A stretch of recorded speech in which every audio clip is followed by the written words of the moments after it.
Welcome to the round 10 report for the Sturt v Crows game.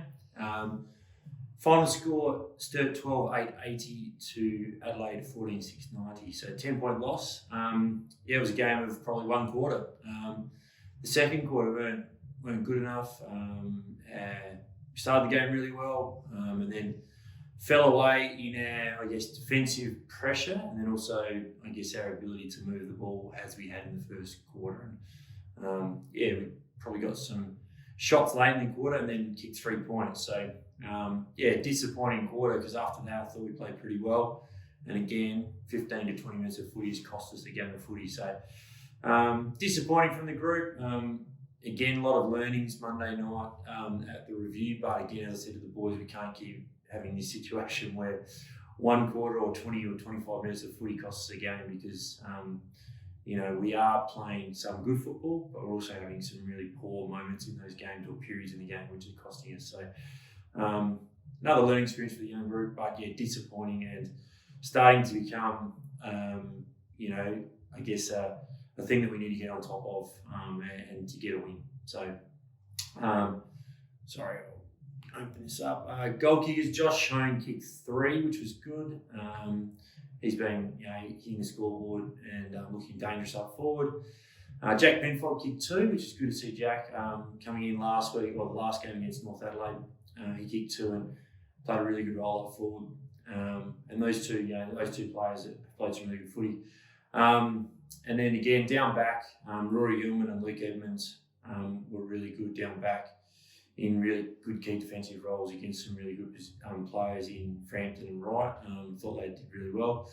And then again, Manny Liddy played really well again in his 3rd game, I think it is. So he's starting to put some really good games here as well. So again, disappointing. But we play Port against this week, and look forward to really, trying to play a full quarter effort against Port Adelaide. Manny's been good. So Manny came in a few weeks ago, and he's been playing some really good footy.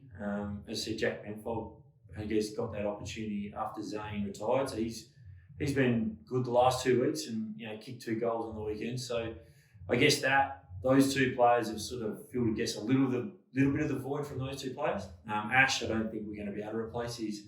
He was a really good footballer and played some really good footy and was both good in the air and kicked some goals, and was a group we're going to have to take on board to lift, and that's a bit from Abe and Josh and Dan. I thought Dan played really well on the weekend.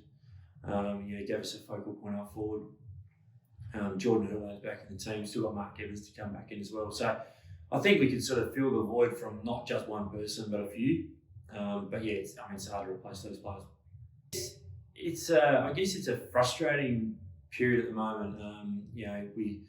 We understand that those quarters of footy, we just can't have those in games. We've got to be switched on for the full 100 minutes. And I think there's still a good vibe around the footy club. Like the players are all still come to train and happy, and we train really well, and it's a great place to be around. It's just we haven't quite got that full quarter effort in those wins yet.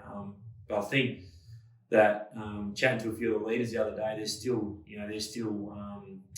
looking forward to the next little block we've got of 7 weeks, and it's a really important block for us to try and get some momentum building for the last part of the year.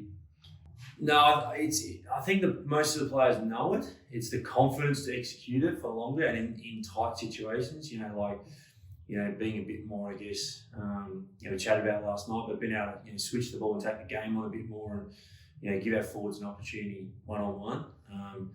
It's a little bit of, I think the players understand it. It's in executing it in the heat of the battle, and when we're maybe a goal or 2 down or the game is close. The last quarters when we've got nothing to lose, we seem to play better. So maybe we need to take that mentality into earlier in the game.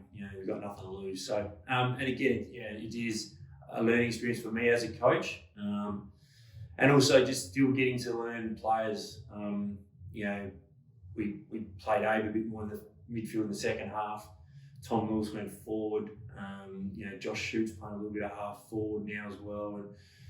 And we sort of we played Dan as a permanent forward this week and Josh Pacillo more in the ruck. So there's just all these little things, I guess, we're still trying to find the balance with the team as well. Yeah, probably one. Hamish Allen hurt his ankle. So he, at this stage, we're not really certain of, I guess, time period, but he'll be out for a to-be-announced time period.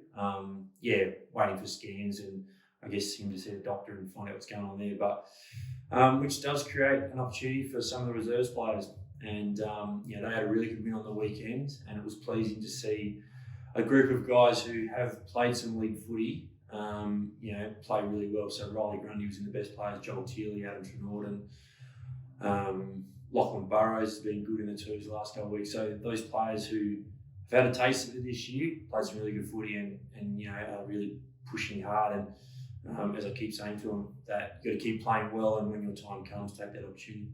Yeah, it's a tough one because the leaders are pretty good at it. So I think it's the younger group, and even the that middle tier group. I think the Henry Careys, the Josh Hones, Sam Monkeys, that group, Abe Davises. I think that's the group that really need to become more boisterous. The Slimmings and the Crockers and the Battersbys, they do it every week. Yeah, we expect that from them. It's that next group of players, and even the Tom Lewises and those guys who play, and Danfo Sparks, have played a bit of footy now, that need to stand up now in that leadership, I guess, on-field leadership point of view. Any thoughts